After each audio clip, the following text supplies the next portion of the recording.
Hey, shalom, shalom. Hayawam tawab la atam za akyakam yawam manor chagado Charlotte, which is good day. This is your brother Yawan from the GMS camp in Charlotte.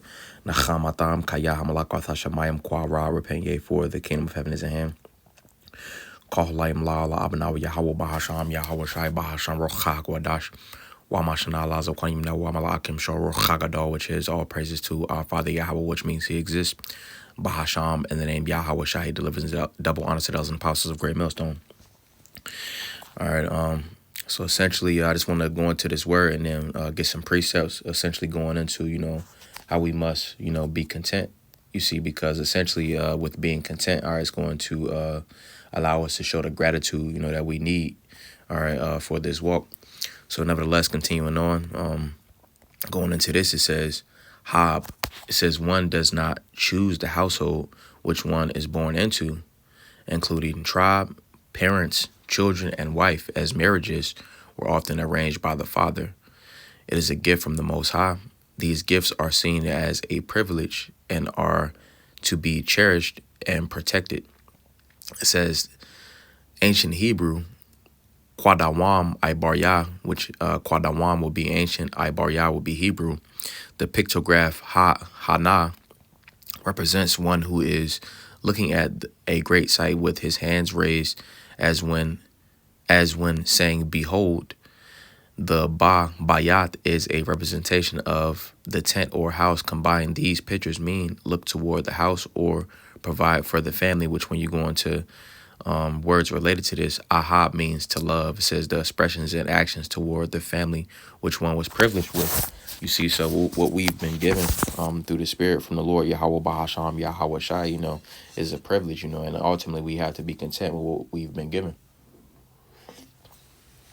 So I just want to go into some precepts, just touching on that point. All right, and it says, Center for Optimism. All right, and when you're being optimistic, that you have optimism essentially goes into seeing the good in things. All right, having that vision ultimately. All right, so I'm gonna get that real fast. You see, because contentment, all right, is going to help with that optimism. But this is Mashal Yah, Proverbs chapter 29. We'll get verse 18, and it reads. It says, "Where there is no vision, the people perish. But he that keepeth the law, happy is he." You see, so those that are in the correct spirit of being content are ultimately going to have that vision. All right, those are going to be the ones that are keeping the law. All right, ultimately that are blessing and do, with the eye salve. All right. So continuing on, it says, I'll just get a couple points out of this. It says contentment is a state of mind that is not dependent on external circumstances. All right, which that kind of goes into the stoicism, so to speak. And it says it is a sense of satisfaction and fulfillment that comes from within and can be experienced in difficult situations. You see, which the scriptures say, let me get this real fast.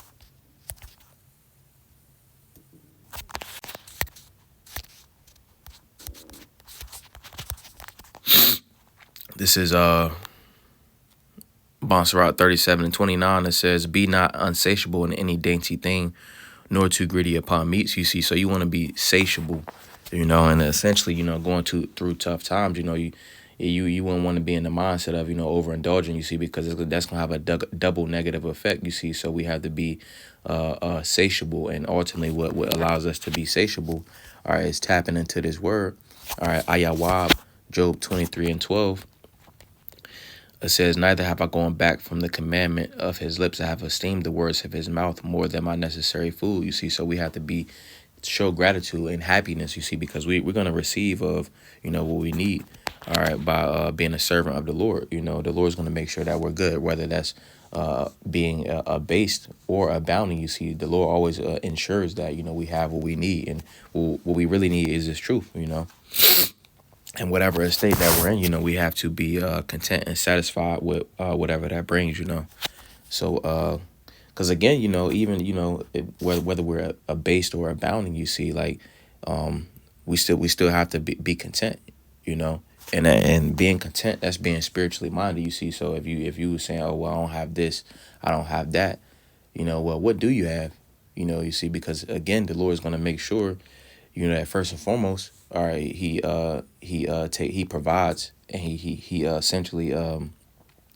gives what is necessary for his elect, which first and foremost is his truth, and then also the daily bread. So continuing on, it says it is a sense of satisfaction and fulfillment that comes from within and can be experienced in difficult situations. It says, while happiness is desirable and can enhance our quality of life, contentment is more important because it is a long-term state of mind that provides a deeper sense of peace, meaning, and purpose. You see, so the race isn't given to the swift. It says contentment enables us to appreciate what we have, be grateful for the present moment, and focus on what truly matters in life, this truth. Stand in this truth. Contentment is a more reliable and sustainable source of well-being. In fact, contentment is often a prerequisite for experiencing true happiness, as it allows us to cultivate a positive mindset and appreciate the simple pleasures in life. All right, and that's pretty much in a nutshell, what I wanted to bring out. I'm gonna get this too. It says being around optimistic people with positive energy and outlook can help reduce stress and anxiety and promote feelings of contentment. You see, right here it says this fluke of modern. I'm gonna start from right here. It says our struggle is to find contentment and optimism. Social science shows that Americans on the whole have found it harder to garner contentment, connection, and optimism during these prosperous years, and it has felt that way. This fluke of modernity has come to be called the prosperity paradox.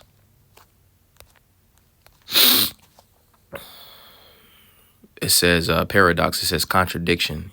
So it contradicts prosperity. You see, because true prosperity is in contentment. You see, so that pretty much that's Proverbs chapter 1 in a nutshell. You see, because it says Proverbs 1 and 32.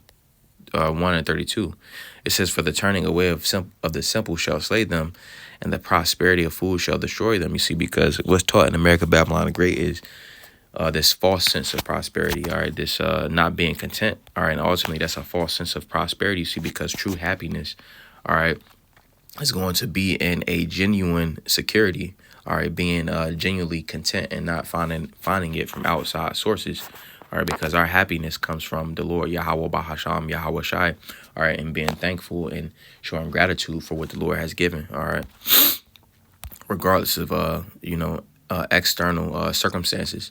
And it says beyond the minimum level of material security and means, human contentment and happiness has not increased in proportion to increased material well-being, income, wealth, consumer options, and luxury and stuff. But yeah, I'm not gonna go into the whole article, but I'm gonna grab some precepts. Adawan Ratazaza Banayapa. Lord's will. This is a beautiful edification through the Spirit. All right, this is Philippians chapter 4. And we'll get verse 12. Salah.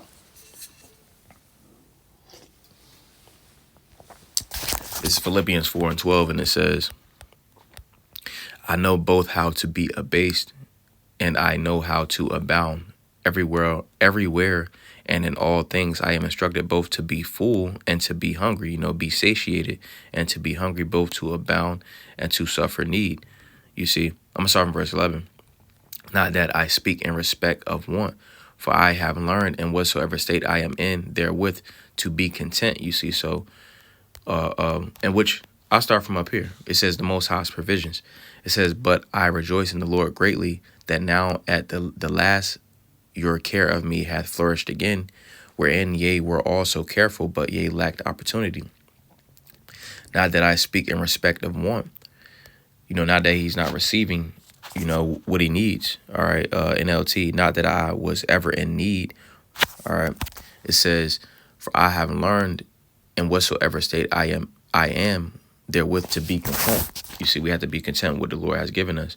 I know both how to be abased, and I know how to abound everywhere, and in all things I am instructed both to be full and to be hungry, both to abound and to suffer need. You see, so whatever a state that we see us in, so like whatever a state we see ourselves in, we have to be content with that, all right, and show gratitude.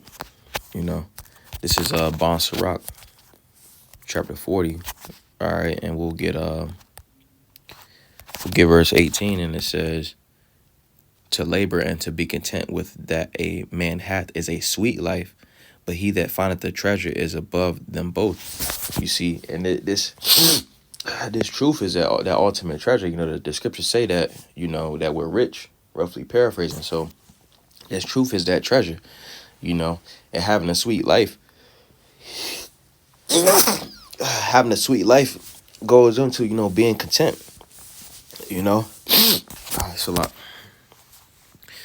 I'm gonna read it again. It says to labor and to be content with that a man hath is a sweet life. You know, it goes into true happiness.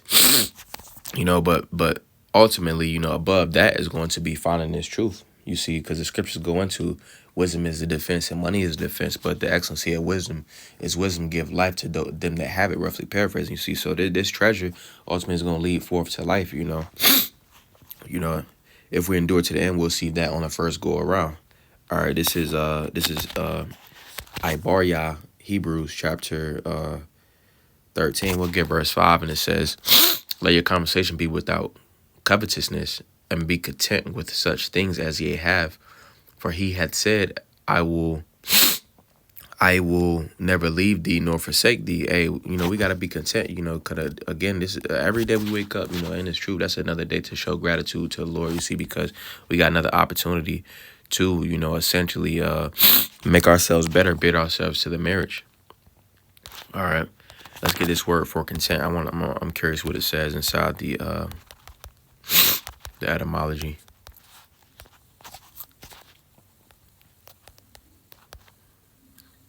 It says con, which means with, ten, to hold. It says sense of connection, contained, satisfied, you know, so with satisfaction. All right. So let's get 2 Corinthians chapter 12. We'll get verse 9, and it says, "And he said unto me, my grace is sufficient for thee," in which sufficiency goes back to, you know, being completed.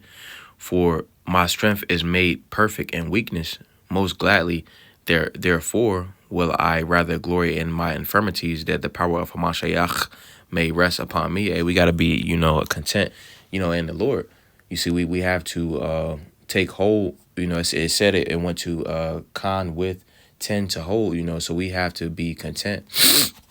We have to be content, you know, with, all right, the Lord giving us his truth. Again, I'm gonna read this back. It says, most gladly, the latter part, most gladly therefore will I rather glory in my infirmities, that the power of Hamashiach may rest upon me. You see, so we have to be glad with this grace period, this mercy that the Lord is allotting, you see, because that's all essentially we need, you know. All the external circumstances, you know, anything that we go through on this side, you know, it's all worth it. And essentially we deserve it. All right. Because again, the Lord is turning us into the gold. All right. Roughly paraphrasing, to where he sees our image into where he sees his image in that gold. You see, because we're going through what they call like a smelting process. All right. To where that gold is being purified from any infirmities. You see, and we got to be content in each of these circumstances. All right. And that's ultimately going to keep us in an optimistic mindset.